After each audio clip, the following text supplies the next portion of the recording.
এখন ইরাক কারা শাসন করতেছে? যারা বুঝার তারা ঠিকই বুঝে যাবেন যে এখন ইরাক কারা শাসন করতেছে।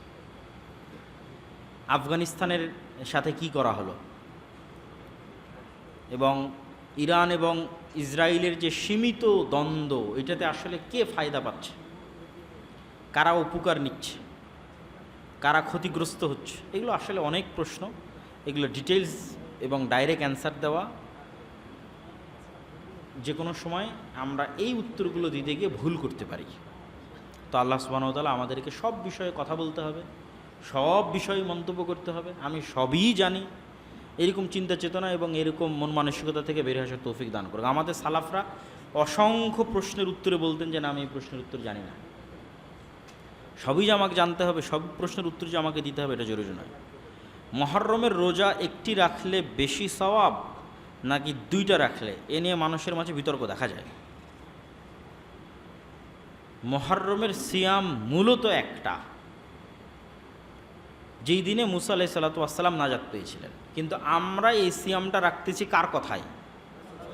রাসূল সাল্লাল্লাহু আলাইহি সাল্লামের কথায়।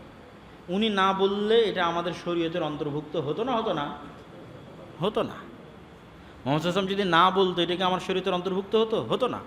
তাহলে মুহাম্মদ সাল্লাল্লাহু আলাইহি ওয়াসাল্লামের বলার কারণেই মুহররমের সিয়াম ফজিলতপূর্ণ। এখন ওই মুহাম্মদ সাল্লাল্লাহু আলাইহি ওয়াসাল্লামই বলেছেন যে এর একদিন আগে অথবা একদিন পরে তোমরা আর একটা সিয়াম যুক্ত করে নিও। তাহলে তার বলার কারণে যদি আমি আশুরা মুহররমের সিয়াম পালন করি, তাহলে আমাকে কয়টা পালন করতে হবে? দুইটাই পালন করতে হবে। এটাই তো। ঠিক আছে, আমাদের সময় অনেক লম্বা হয়ে গেল। হুকুম আহকাম ইসলামের স্বচ্ছ দিনের মতো। এইটা সঠিক আকিদা, এটা বাতিল আকিদা, এইটা হালাল, এটা হারাম।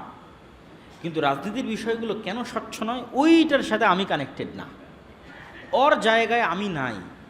তাহলে কে কোন প্রেক্ষাপটে কি সিদ্ধান্ত নিচ্ছে, ওই প্রেক্ষাপট এবং সিদ্ধান্তের নিয়াত ও জানে আর আল্লাহ জানে।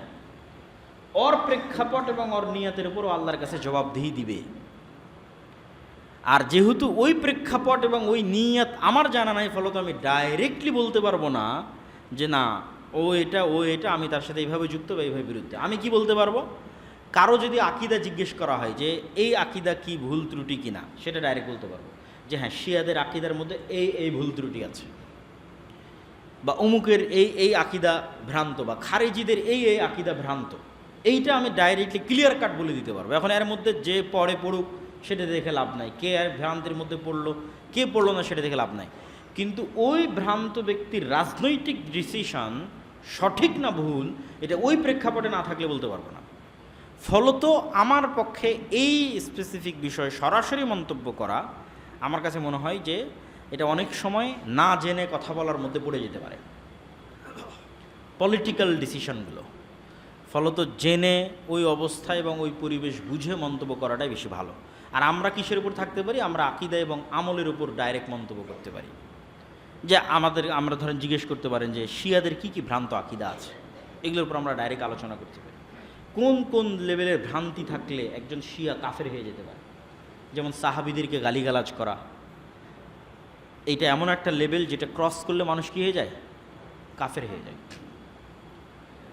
এখন কাফেরদেরও পলিটিক্যাল ডিসিশনের সাথে অনেক সময় রাসূল সাল্লাল্লাহু আলাইহি ওয়াসাল্লাম ছিলেন। এটা কোথায় ছিলেন? গলিবাতির রোম যখন অবতীর্ণ হলো, তখন রাসূল সাল্লাল্লাহু আলাইহি ওয়াসাল্লাম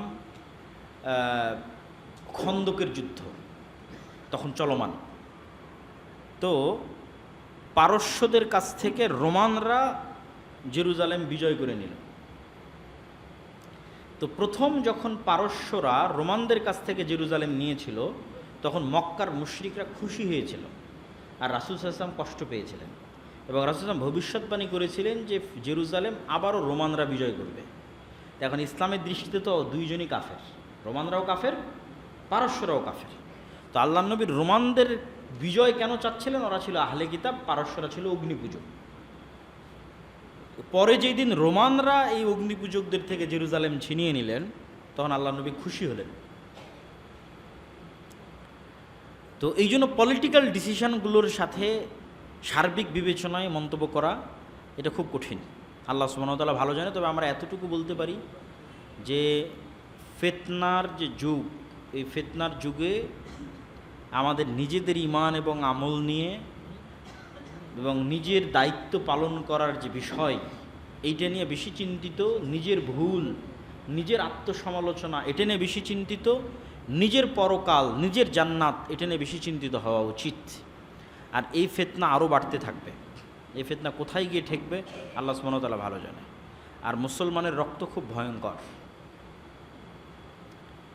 এখানে একই সময়ে দেখা যাচ্ছে যে ইরাকের প্রেসিডেন্ট সাদ্দাম হোসেনকে ফাঁসিতে ঝুলানো হলো।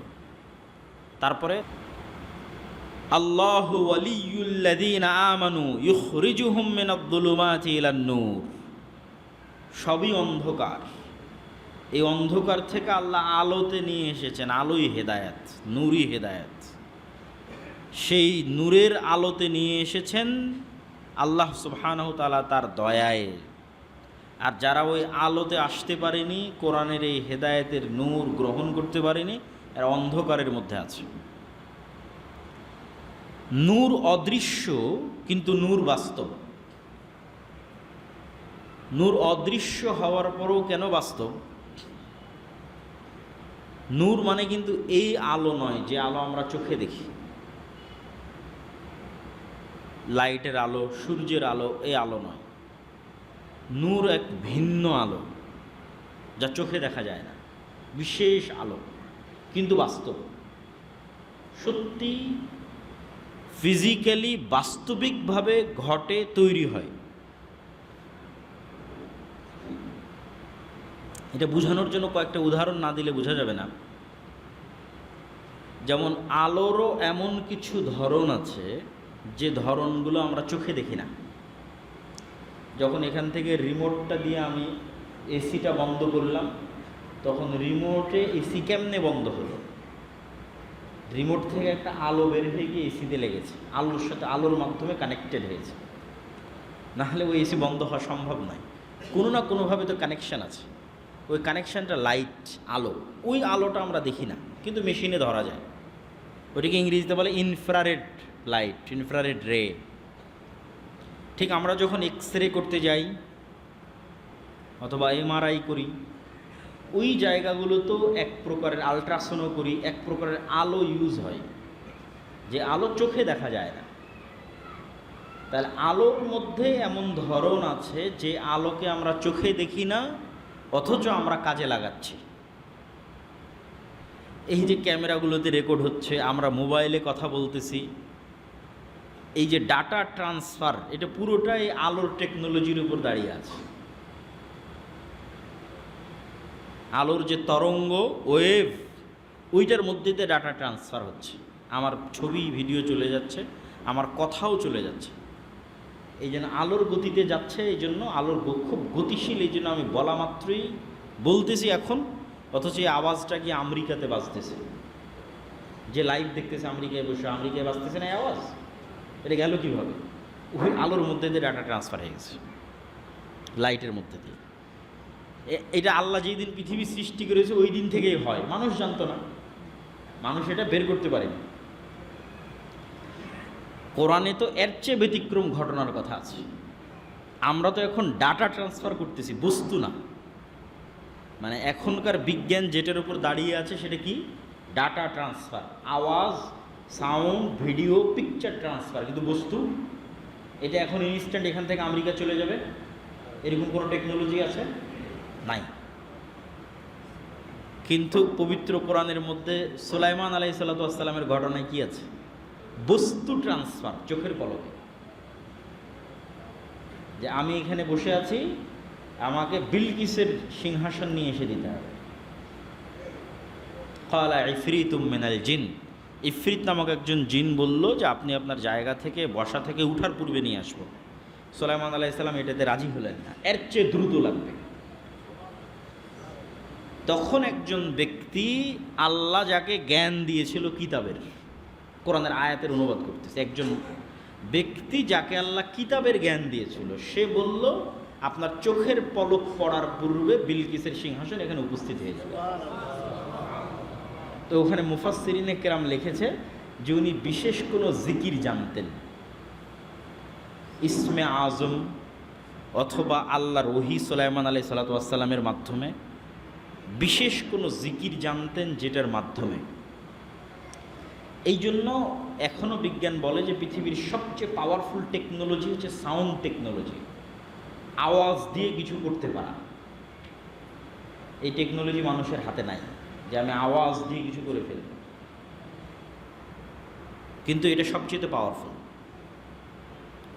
ওটা দিয়ে সম্ভব একটা বস্তুকে সেকেন্ডে ট্রান্সফার করা। তা আজ থেকে 100 বছর আগে মানুষের কাছে ডাটা ট্রান্সফার করা অসম্ভব ছিল, এখন তো হচ্ছে, সেকেন্ডে চলে যাচ্ছে।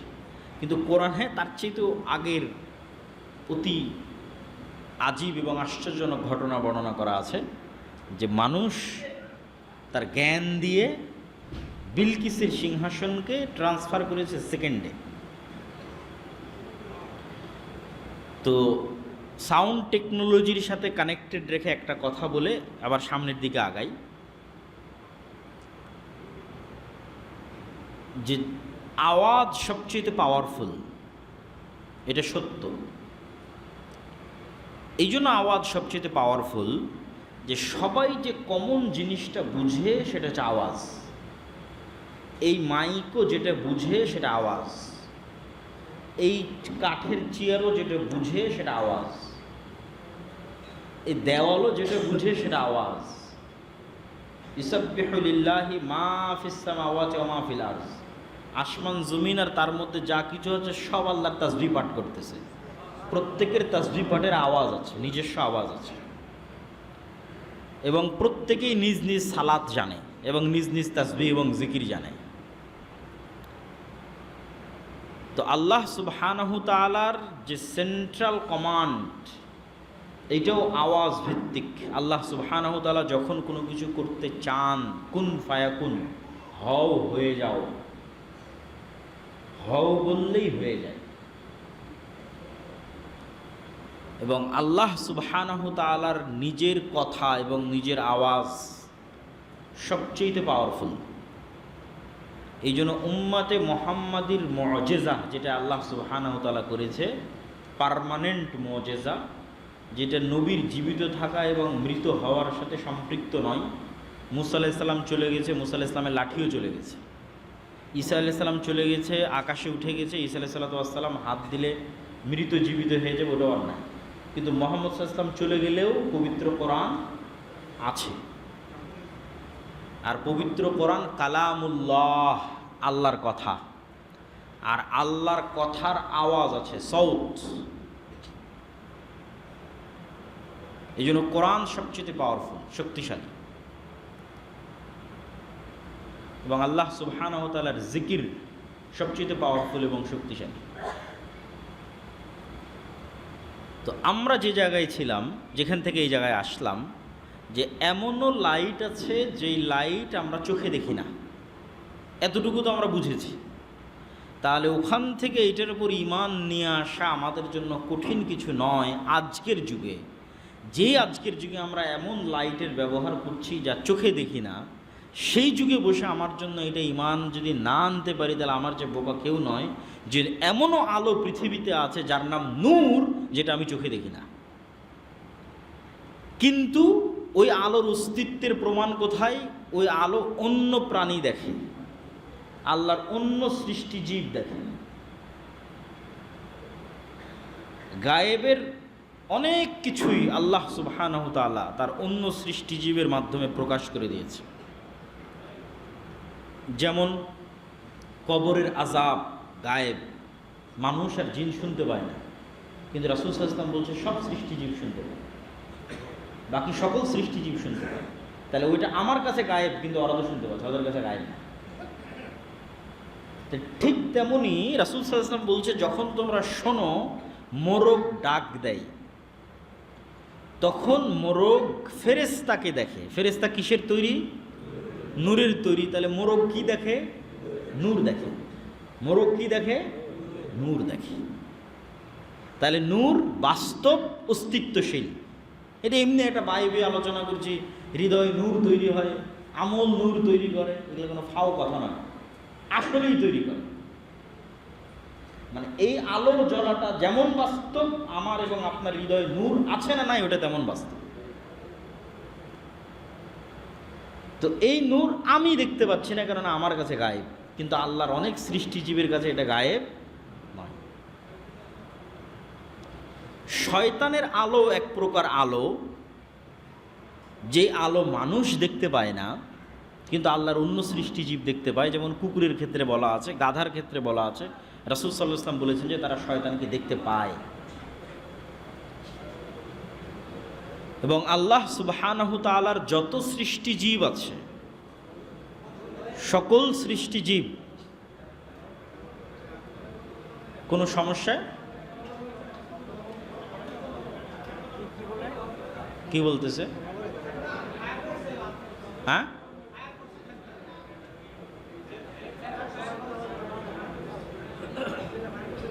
জি। তো আল্লাহ সুবহানাহু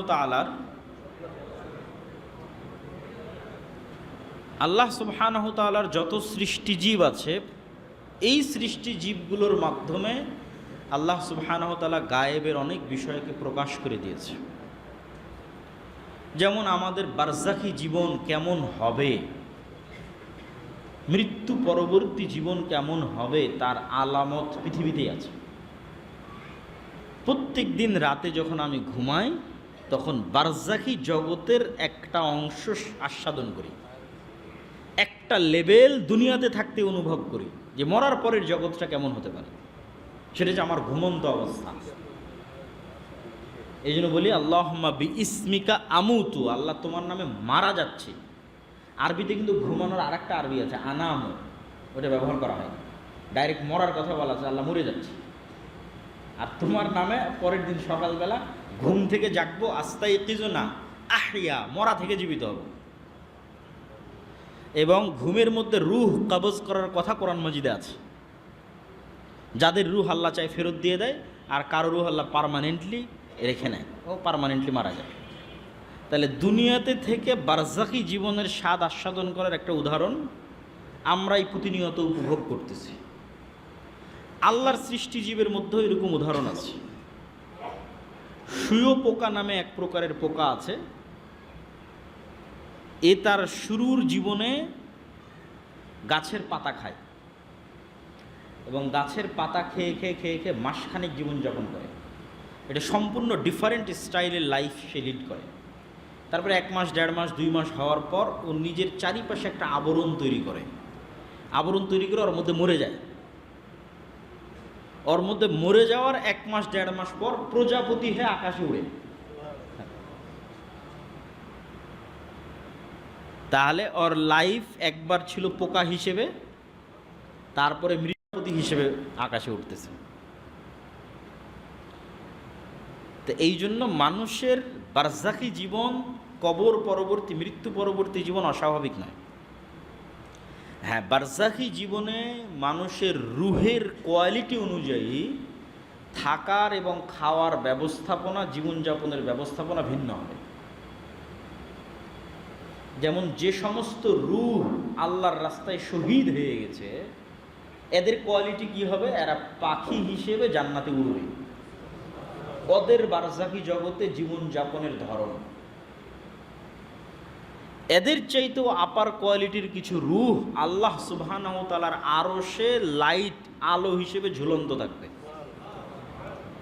এদের চাইতেও আপার কোয়ালিটির রূহ হচ্ছে নবীদের রূহ, যারা দুনিয়াতে যেই মানের লাইফ জীবনযাপন করত, বারজাখে ওই মানেরই লাইফ জীবনযাপন করে। মুসা আলাইহিস সালাম তো মরে গেছে, কিন্তু মুহাম্মদ সাল্লাল্লাহু আলাইহি ওয়াসাল্লামের সাথে সাক্ষাৎ হয়েছে না, কথা হয়েছে না, বারজাখি জগতে, দুনিয়াতে নাই কিন্তু। তাহলে ওনার জীবনযাপনের যে ধরন, ওটা কাছাকাছি হুবহু দুনিয়ার মতো। আর স্বাভাবিক যাদের রূহ যদি কল্যাণকর বান্দা হয় তাহলে ইল্লিয়িন, আর যদি অকল্যাণকর বান্দা হয় তাহলে সিজ্জিন। আর এই সকল রূহ কিয়ামতের পরবর্তীতে পুনরুত্থান হবে। আর পুনরুত্থানের উপর বিশ্বাস স্থাপন করা ইসলামের এবং কোরআনের, পবিত্র কোরআনের যদি দুইটা মেসেজ সারমর্ম তৈরি করি, তাহলে একটা সারমর্ম হচ্ছে তাওহীদ, আর একটা সারমর্ম হচ্ছে পরকাল। সারা কোরআন মিলে আল্লাহ মানুষকে ঘুরিয়ে ফিরিয়ে এই গল্প, ওই ঘটনা, এই ফজিলত, ওই আমল, এই দাওয়াত সব মিলে কি বলতে চেয়েছে? দুটো। এক আল্লাহর নিজের তাওহীদ, আর একটা হচ্ছে তোমরা মরার পর আবার আমি তোমাদের জীবিত করব। এটাকে বিশ্বাস করো খুব শক্তভাবে, ইয়াকিনের সাথে, যেন দেখতে পাচ্ছ, না হলে সফল হতে পারবা না। তো আল্লাহ সুবহানাহু ওয়া তাআলা মৃত্যুর পর যে মানুষকে পুনরুত্থান ঘটাবেন, এর আল্লাহ সুবহানাহু ওয়া তাআলা অনেকগুলো উদাহরণ পবিত্র কোরআনের মধ্যে উল্লেখ করেছে। যেমন মুসা আলাইহিসসালাতু ওয়াসসালামের যুগে একজন মারা গেল, গরু জবাই করা হলো, ওর গায়ে টাচ করে জীবিত করা হলো। একজন নবী এক গ্রামের পাশ দিয়ে হেঁটে যাচ্ছিল, বললেন আল্লাহ এদেরকে আপনি কেমনে জীবিত করবেন? আল্লাহ তাকে 100 বছর মৃত অবস্থায় রাখলেন, তারপরে জীবিত করলেন। মুসা আলাইহিস সালামের সাথে 70 জন বানু ইসরাইলের লোক তুর পাহাড়ে গেছিল, আল্লাহকে দেখতে চেয়ে সব মরে গেছিল, আল্লাহ ওদেরকে আবার জীবিত করে দিয়েছিল। তো মরার পরে জীবিত হওয়ার ঘটনা দুনিয়াতে অসংখ্যবার ঘটেছে, এবং সর্বশেষ বানু ইসরাইলের যিনি শেষ নবী ঈসা আলাইহিস সালাম, তার হাতে আল্লাহ এটাকে ডাল ভাত বানিয়ে দিয়েছিলেন। যে এটা অত কঠিন কোনো কাজ না, মরার পর মানুষকে জীবিত করা এটা আশ্চর্য কিছু নয়। এটা আমার নবী আমার অনুমতিতে, আমার মজেদায় সকাল সন্ধ্যা মানুষকে জীবিত করতেছে মরা থেকে। এবং মরা থেকে জীবিত হওয়া আশ্চর্য যে নয়, বাস্তব যে সত্য, তার দুটো উদাহরণ দিয়ে আমরা আবার আমাদের মূল বক্তব্যে ফিরে আসব। একটা উদাহরণ কি? আল্লাহ কোরআন মাজিদে বারবার মৃতকে জীবিত করার কথা বলতে গিয়ে বলেছেন, আমি মৃত মাটিকে বৃষ্টি দিয়ে জীবিত করি, আমি মৃত বীজ থেকে বৃষ্টির মাধ্যমে গাছ বের করি।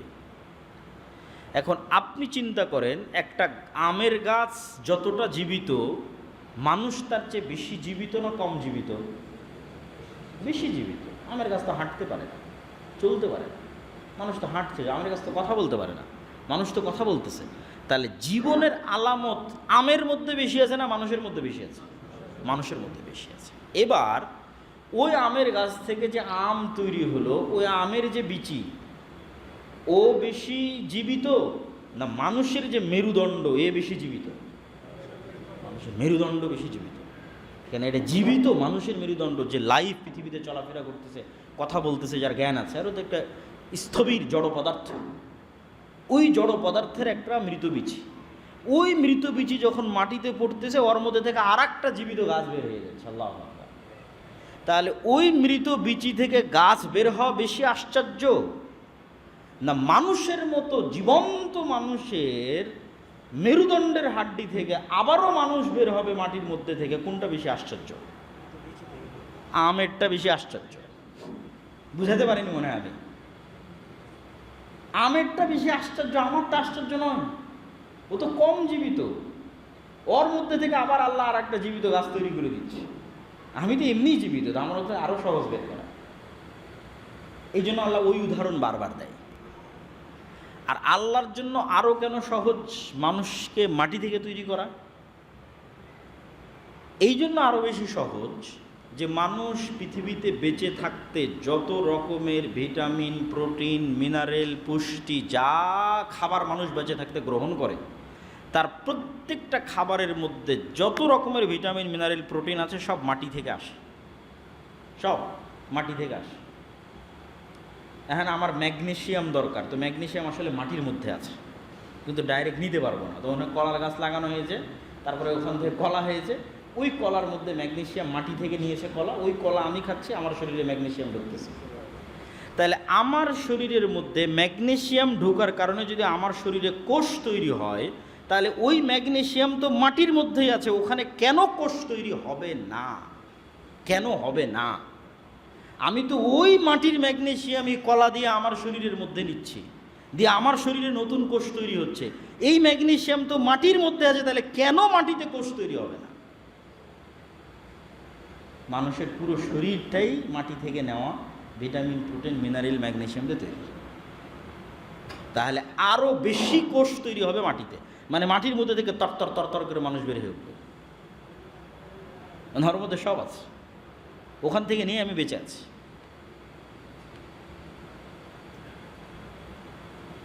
তা আমরা যে আলোচনায় ছিলাম, যে আলোচনা থেকে আলোচনায় আসলাম, যে নূর সত্য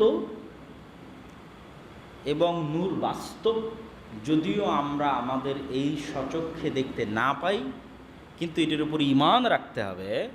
আর এই নূরের পৃথিবীতে, বর্তমান পৃথিবীতে একমাত্র উৎস কি? একমাত্র উৎস হচ্ছে কোরআন, কোরআন হাদিস। সুন্দর প্রশ্ন। তো আজকে আগে একটা জিনিস বলি, মূল বিষয়বস্তু ছিল কোরআনের তাৎপর্যের বিষয়টা বলেছি, আর একটা বলি মাসিক আলী ইতিসাম, তার একটা নিয়মিত ধারণা আপনাদের কাছে দেওয়ার চেষ্টা করলাম। এটা সম্পাদকীয়, এখন এই কোরআনুল বারী আর একটা কোরআনের ধারাবাহিক উম্মতে মুহাম্মাদিকে দেওয়া হয়েছে, এবং এই কোরআনের সাথে উম্মতে মুহাম্মাদির ভাগ। মাসিক আলী ইতিসাম নিয়মিত যদি আপনাদের মসজিদে আসে, তাহলে এটা আপনাদের সাথে আমাদের যোগাযোগ এবং সম্পর্ক এবং দাওয়াত আরো পরবর্তীতে ভূমিকা রাখবে ইনশাআল্লাহ। এই কিতাবের আপনি যেটা বললেন মর্যাদা আমার এবং আল্লাহ সুবহানাহু ওয়া তাআলা মানুষকে ঘুমের সময় রূহ কবজ জাতিগত ভাগ্য প্রথমে বুঝতে হবে রূহের কাজ কি। এই কোরআন যদি আমার কাছে অবমূল্যায়িত হয়, তাহলে হার্ট চলতেছে, পৃথিবীতে অবমূল্যায়িত হবে। আমার রক্ত সঞ্চালন হচ্ছে। আপনি আমাদের যেটা বুঝতে পারবেন তো পরিচয় কোরআনের মূল্য দেখে, মানুষের যেটা আমাদের অবস্থা দেখে বুঝতে পারবেন আমাদের কাছে কোরআনের মূল্য। মানুষ শোনে, তথা মানুষ স্বাদ নেয়, জিহ্বাতে স্বাদ, মায়ানমারের কাছে গানে শুনে ভালোবাসার, ফিলিস্তিনের রাগ করে গুরুত্ব, ইসরায়েলের কাছে তা হিংসা করে। আসলে এই যে মানুষের নিজস্ব আত্মপরিচয়, আমি যে আব্দুল, কোরআনের গুরুত্ব ওই জায়গায় চলে গেছে, রিলেটেড আছে, কানেক্টেড আছে, আমার গুরুত্ব ওই জায়গায় চলে গেছে। এগুলো সব রুহের সাথে সম্পৃক্ত।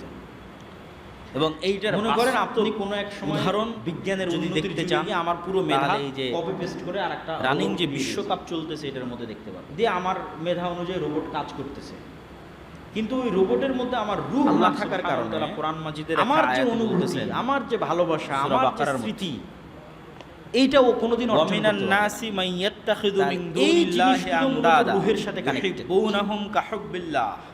আর বাকি যে জিনিসগুলো স্বাভাবিক শরীরের মানুষ আছে সাথে কানেক্টেড না, যারা অন্য আরেক মানুষ, ফলত যতক্ষণ আমি জেগে আছি ততক্ষণ যে রূহ দিয়ে আল্লাহকে ভালোবাসা দেখতেছি, এটা আসলে মূলত দেখার যে অনুভূতিটা মানুষের মধ্যে, এমনও মানুষ আছে যারা শ্রবণের যে অনুভূতিটা, এটা ওইভাবে ভালোবাসা যেভাবে, যখন আমি ঘুমাই তখন এগুলো সব বন্ধ হয়ে যায়।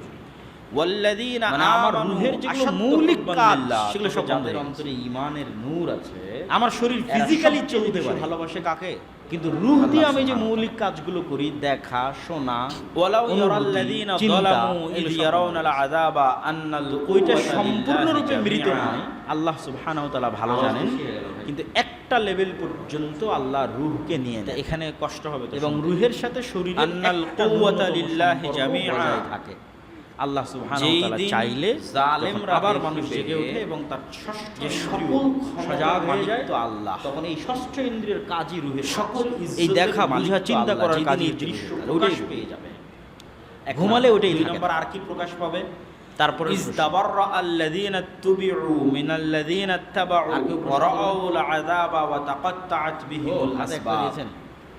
এরা দুনিয়াতে যাদের ফ্যান ফলোয়ার আপনারা জানেন, ওই সমস্ত আমাদের ভাইরা দিতে শেখ আব্দুর রাজ্জাক বিন ইউসুফের পার্সোনালি শক্ত বক্তব্য আছে। কিয়ামতের মাঠে এদের থেকে কি উত্তর দেব? ছিন্ন করে দিবে।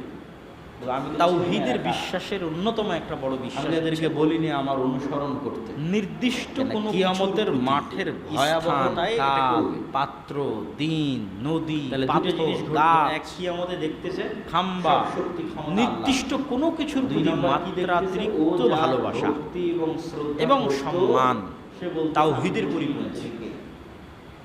নির্দিষ্ট যেবার এই সমস্ত ফ্যান ফলোয়ার আল্লাহ সুবহানাহু ওয়া তাআলা তাওহীদের পরিপন্থী, তৈরি হওয়ার কাররাতান ফানাতাবাররা, শিরক শুরু হওয়ার মাধ্যম মিন্না। এইজন্য শিরকের যত রাস্তা আছে সব রাস্তা বন্ধ করতে হবে, তার মধ্যে এটাও শিরকের একটা রাস্তা। তাহলে আজকে কিয়ামতের মাঠে ওরা যেভাবে, আমাদের যদি আর কোনো প্রশ্ন না থাকে আমরা মূলত শেষে দোয়া পড়ি, দুনিয়াতে ফিরে গিয়ে যে আলোচনা এদের থেকে আমরা ওইভাবে সম্পর্ক ছিন্ন করতাম যে তোদেরকে আমরা চিনি না, তোরা কারা। কিন্তু তখন তো আর পৃথিবীতে ফিরে আসার সুযোগ নেই। তাহলে কোনো মুসলিম যুবক, কোনো মুসলিম তরুণের অন্য কোনো ব্যক্তি আল্লাহ এবং আল্লাহর রাসূল ছাড়া অন্য কোনো ব্যক্তির প্রতি মাত্রাতিরিক্ত ভালোবাসা শুধুমাত্র খেলার কারণে, এইটার প্রমাণ চাইতে পারে যে আমাদের সমাজে কোরআন কোন জায়গায় আছে। আমরা কোরআনের শিক্ষা মানুষের অন্তরে কি পর্যন্ত নিয়ে যেতে পেরেছি। জাতিগতভাবে কোরআন অমান্য করলে আযাবের শিকার হতে হবে। না না না বলে বললাম, দোয়ার ভাষাটা ওইভাবে না, দোয়ার ভাষাটা হবে জাতিকে আযাব দিয়েছে যে আল্লাহুম্মা ওয়াফিক উলাতা আমরি মুহাম্মাদির লিমা আযাব তুহিব্বু ওয়া তারদা। ভাষাটা ওইভাবে না, ভাষাটা আল্লাহ হে আল্লাহ মুসলমানদের যারা দায়িত্বশীল তাদেরকে ওই কাজ করার তৌফিক দেন যেই কাজ আপনি ভালোবাসেন। যেমন নূহ আলাইহিস সালামের কওমকে বন্যায় ডুবিয়ে মেরেছে, দোয়াটা এটা নয় যে ও হ্যাঁ ওর ক্ষমতা আল্লাহ এদের কওমকে কিন্তু আর বন্যায় ডুবানো হয়। ক্ষমতায় যেই আসুক তার জন্য দোয়া কি হবে, তাকে যেন আল্লাহ ওই কাজ করার তৌফিক দেয় যে কাজে বিকট আওয়াজ ইসলাম দিয়ে মুসলমান এবং আল্লাহ কাউকে সন্তুষ্ট, বিশাল আর ওই কাজ থেকে যেন আল্লাহ তাকে বেঁচে থাকার তৌফিক দেয় যে কাজে ইসলাম মুসলমান এবং আল্লাহ কিভাবে ধ্বংস করেছে, আকাশ থেকে পাথর, এই দোয়াটা করা যায়। কওমে এবং এই লূতকে দোয়া করা কিভাবে উচিত। ধ্বংস করেছে সেটা সবার পৃথিবী জন্য। উল্টিয়ে। সকল দেশের সকল মুসলিম শাসকের জন্য এই দোয়া করা যাবে। এই মাইকে আওয়াজ জি। হচ্ছে না?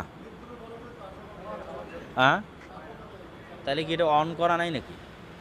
একজন মানুষকে কাফের সাব্যস্ত না করা পর্যন্ত একটা হচ্ছে সম্মানের দোয়া, যেমন আলেম ওলামার নামের শেষে আমরা যুক্ত করি তাহলে উম্মতে মুহাম্মাদের সাহাবীদের নামে শেষে না যুক্ত করি রাদিয়াল্লাহু উম্মতে তাআলা মুহাম্মাদের আযাব কি শহর উল্টে এইরকম যাওয়া? সম্মানের ভূমিধস, দোয়া যদি ভূমিকম্প। আবার এমন কারোর জন্য হয় যে ফাসিক, তাহলে উম্মতে মুহাম্মাদির আযাবের ধরন ভিন্ন। সেটা কি? একজন ফাসিক সেটা যে মানুষের এত উম্মতে সম্মান, মুহাম্মাদির উপর তাহলে ভিন্ন জাতিকে চাপিয়ে দেওয়া পাপ কাজ না করেই বা কি বা করেই বা কি, এটা একটা ফিলিস্তিনে, ভুল মেসেজ যায়।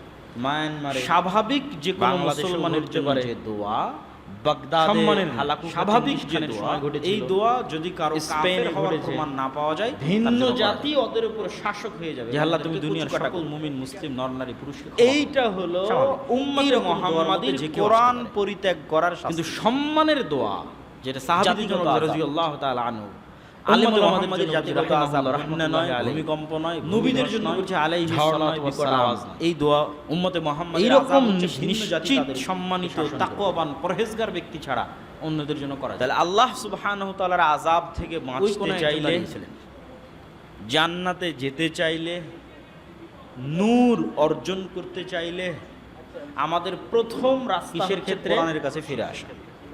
হ্যাঁ, বড় শিরকের ক্ষেত্রে কি আছে? এই জন্য আমি অনেক আগে, আজ থেকে 2-3 বছর আগে দাওয়াতি সফর শুরু না, করেছিলাম। অজ্ঞতার ওজর ধারাবাহিক অবশ্যই মসজিদ গ্রহণযোগ্য ভিত্তিক সকল একটা ক্ষেত্রে, লক্ষ্য উদ্দেশ্য নিয়ে, যে কেননা প্রত্যেক সকল মসজিদে সাহাবীরাই মক্তব থাকতে হবে। এক সময় শিরকে লিপ্ত ছিল, এবং আল্লাহর বহু নবী দাওয়াতে জায়গায় শিরক এরকম থেকে ফিরে বক্তব্য এসেছে। দিয়েছি যে শিরকের মসজিদের গুনাহ ইসি বিক্রি ক্ষমার করে হলেও অযোগ্য, এটা দুনিয়াতে নয়। মক্তবের শিক্ষক ভালো ভালো মানসম্মত বেতন দিয়ে রাখতে হবে। দুনিয়াতে শ্বাস থাকা পর্যন্ত সকল গুনাহ ক্ষমা, কেননা ইসলামের মূল নূর যেটা দিয়ে ইসলাম টিকে থাকবে এটা হচ্ছে কোরআন। বুঝেননি মনে আমার কথা। এইটা যদি হিন্দু হিন্দু তো মানুষকে মুশরিক। না শিখাতে আর পারি, শিরক যদি আর ক্ষমা না হয়, মসজিদ যদি মুসলমান হবে কি স্বর্ণ করে? দিয়েও তৈরি করি, তো একদিনে দুনিয়াতে মসজিদে সকল মুসল্লি গুনাহ হারিয়ে ক্ষমার যোগ্য, শিরক হবে। ফলত আর যদি অজ্ঞতা মসজিদ এটা ওজর। গাছতলাও হয়, তাহলে শিরক কিন্তু ক্ষমার অত্র অযোগ্য এলাকার কখন? মুসলমানের সন্তানদের কিয়ামতের শতভাগ মাঠে আল্লাহ মুসলমানের সুবহানাহু ওয়া তাআলা সন্তানকে মানুষের কোরআনের এমনও নূর পাপ আর ক্ষমা করে কলবে দিবে, ঢুকিয়ে দিতে পারি, যে পাপের জন্য মানুষ প্রবেশ ক্ষমাই করানো চায়, যায়, কোনো পাপ ক্ষমা করে দিতে পারে।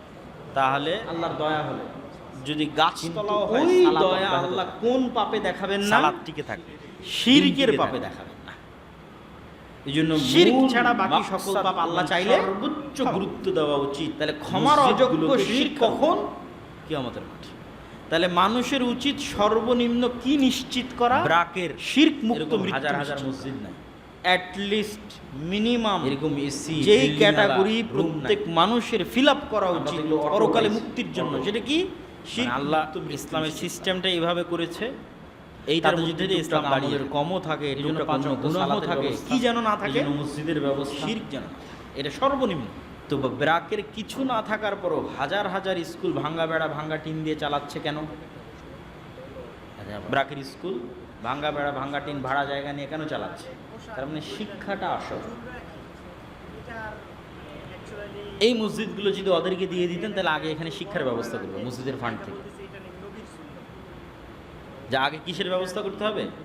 শিক্ষার ব্যবস্থা, জ্ঞান নূর ছড়িয়ে দেওয়ার ব্যবস্থা করতে হবে।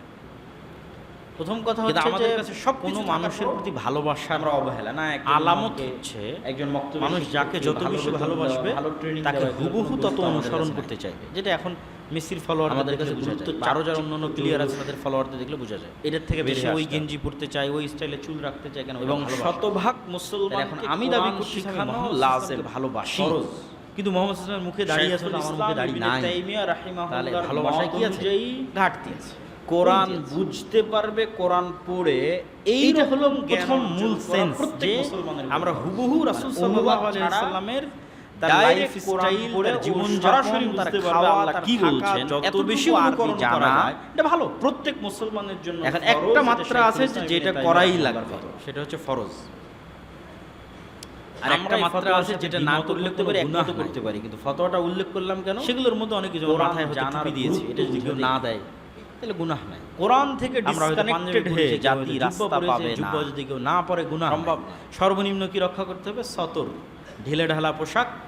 কিভাবে আমাদের এখন যে পোশাক দিই কোরআনের শিক্ষা ছড়িয়ে দেওয়া যায়, জিনিস আছে যেগুলোর ক্ষেত্রে কি নাই, শতভাগ মুসলমানের সন্তান, কিন্তু কারো ভালোবাসার সর্বোচ্চ মাত্রার আলামত শিক্ষার মানদণ্ড হিসেবে নির্ধারিত কেমনে করা যায়, কত বেশি আল্লাহ রাসূলকে, এটা আমি মনে করি যে আমাদের সকলের দিনে রাতে 12 রাকাত সুন্নাত সালাত কেউ যদি না আদায় করে, বক্তব্য এটাই উদাত্ত, রাতের তাহাজ্জুদ সালাত কেউ যদি না আদায় করে, যা আপনারা মসজিদে শিক্ষা না করে গুনাহ নাই। উঠতে ফিরতে যত জিকির আছে, মসজিদে ঢুকতে মসজিদে বেরোতে আয়োজন করেন, প্রতিযোগিতার আয়োজন করেন, যেন এই এলাকার একটার সাথে না করলে যে গুনাহ না কবিরা গুনাহ যে কোরআন জানে না, কিন্তু এগুলো প্রত্যেকটা আল্লাহর এটা মসজিদের লাইফ স্টাইল, কেউ করে দিবে না। তা আমি কত বেশি রাসূল চাইলে এটা পালন করতে পারছি, তার এগুলো মানদণ্ড।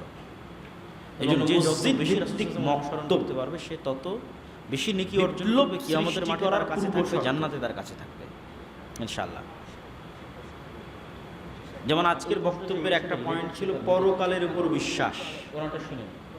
তো যতক্ষণ পরকালের উপর ইয়াকিন না হবে ততক্ষণ মানুষ দুনিয়ার প্রতি মায়া ছাড়তে পারবে না। আসহাবুল উখদুদের ঘটনা বলতে গিয়ে আল্লাহ বলছেন কুতিলা আসহাবুল উখদুদ, এটা সরাসরি শিরক বলা যাবে না, সামনে জ্বলন্ত আগুন, শিরকের লেভেল সামনে দুটো চয়েস, তার কার্যক্রম থেকে হয় আগুনে ঢুকে যাও, এমনি একজনকে ভালোবাসতে ঈমান রাখতে চাইলে, অথবা এটাকে আমরা নিন্দা জানাই, এটাকে আমরা রাসূল সাল্লাল্লাহু আলাইহি এই রকমের ভালোবাসা আল্লাহ যদি ঈমান পরিত্যাগ তার অনুসরণ হতে হবে, অন্য কারণ নয়। এগুলো বিভিন্ন অ্যাঙ্গেলে আমরা উৎসাহ দিতে পারি। আগুনে যদি প্রবেশ করতে চায় এটা করলেই সে মুশরিক হয়ে গেল, ঈমান রেখে বলা যাবে। তো তারা সবাই আগুনে মাত্রার লেভেলটা মুশরিকের পর্যায়ে কিনা এটা তার কথা কেমনে সম্ভব? একটা মানুষ আগুনের মধ্যে ঢুকে যাচ্ছে অথচ তার বাড়ি এসি ফ্রিজ, যখন সে ওই কাজগুলো ইসলামের বিধিবিধান ফিরে আসতেছে না। যেমন খেলা আছে, খেলা চলতেছে, এর মধ্যে সালাতের সময় হয়েছে, সে সালাত তার কাছে মৃত্যু নয়, তার কাছে জান্নাতে যাওয়ার ওসিলা। কোন একটা বিষয় ইসলাম হারাম, কিন্তু চিন্তা চেঞ্জ করে করেছে, তারপরও সে করবে। কোরআন আপনার পৃথিবীকে এই জিনিসগুলো যখন দেখা যাবে তখন বোঝা যাবে যে না, এটা কোন যে এটা মৃত্যু নয়, এটা কি আল্লাহর সাথে সাক্ষাতের ওসিলা, সেই লেভেলগুলোর দিকে পৌঁছে যাচ্ছে। তখন তো আরো আগ্রহের সাথে ঢুকবে, এটা তার কাজ, এটা আমার কোথায় যাওয়ার ওসিলা, জান্নাতে সরাসরি ডাইরেক্ট বলা যাবে না, এটা মৃত্যু নয়। ওই লেভেলের ইয়াকিন তৈরি করা ছাড়া কোশ্চিনকালেও জাতির মুক্তি আগেও হয়নি, ভবিষ্যতেও হবে না। এবং ওই লেভেলের ইয়াকিন কোরআনের শিক্ষার মাধ্যমেই সম্ভব, কোরআনের জ্ঞান ছড়িয়ে দেওয়ার মাধ্যমেই সম্ভব।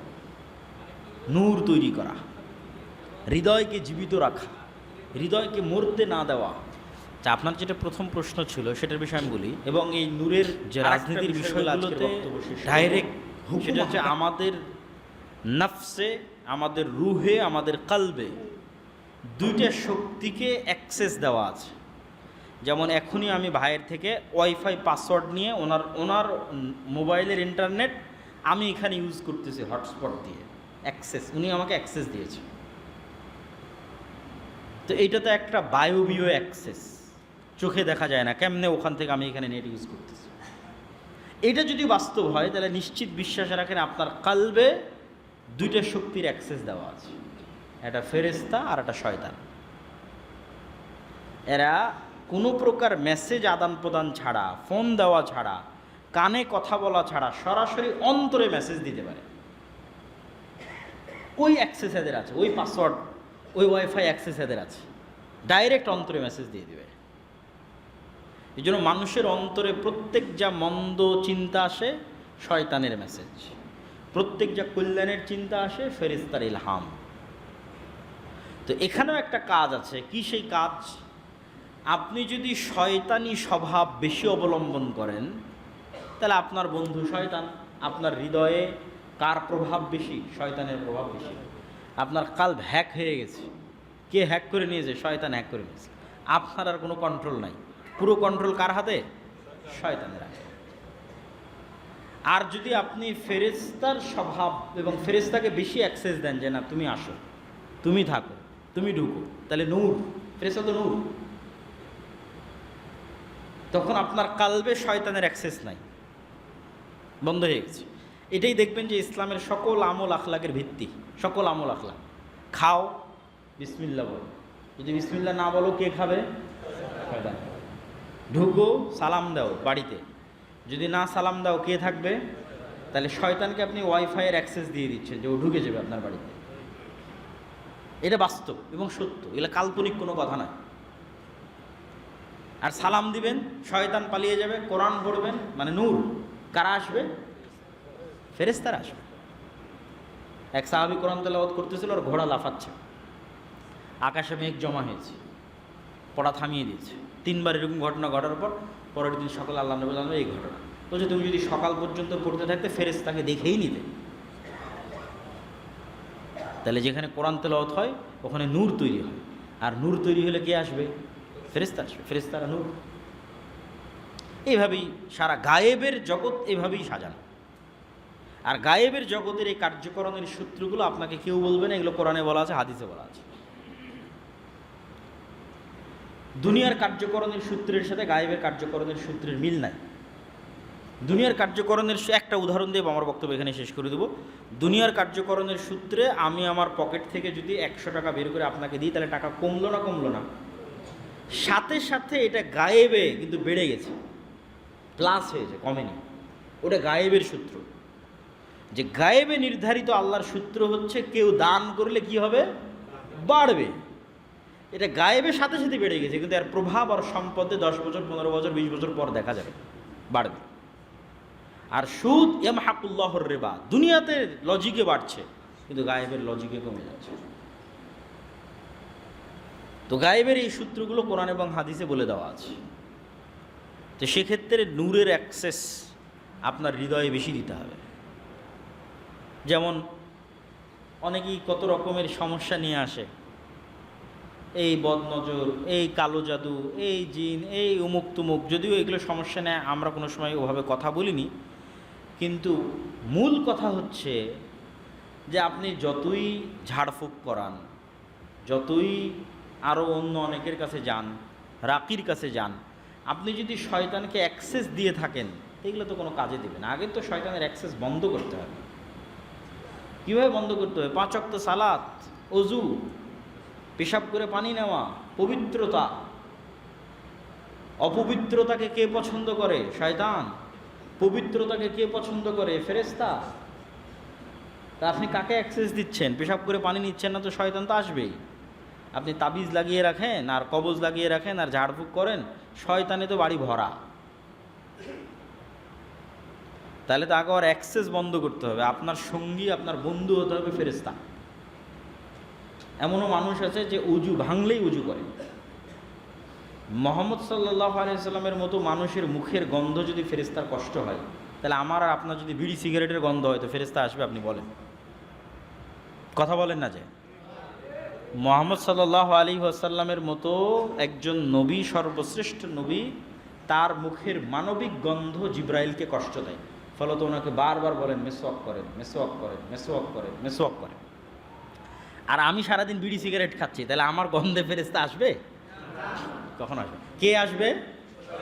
শয়তান আসবে।